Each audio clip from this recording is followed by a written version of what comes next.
Alright guys, meron tayong reaction video dito sa ating UNTV at no other further ado and watch this guys, and don't forget to subscribe this channel Rob Trip. Thank you so much, and panoorin po natin guys. Ng Senado, formal nang inirerekomenda ng isang komite sa Senado ang tuluyang pagpapaalis sa Philippine Offshore Gaming Operator o POGO sa Pilipinas. Ito'y matapos makakuha ng suporta ng mayorya ng Senate Committee on Ways and Means ang committee report kaugnay ng epekto ng POGO sa ekonomiya ng bansa.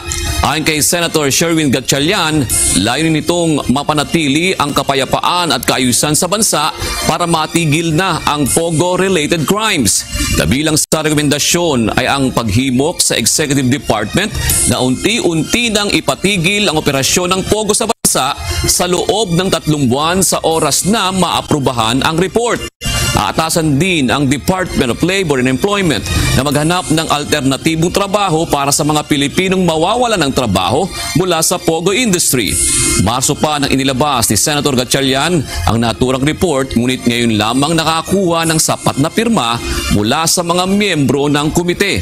Target ng senador na maipresenta sa plenaryo ng Senado ang committee report sa susunod na linggo. Hindi naman malaki ang impact sa ating ekonomiya kung nawala sila.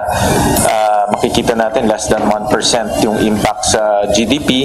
Pero yung crime na nangyayari sa ating bansa, lalo na dito sa issue ng human trafficking, mga scams, talagang nakakasira sa imahe at nakakasira sa reputasyon ng ating bansa. Alright guys, napanood natin ang pagpapatigil sa operasyon at pagpapalis sa POGOs sa Pilipinas. Inireklamo na ng Senate panel. Ayan, maraming salamat sa inyong lahat, and don't forget to subscribe this channel at peace out.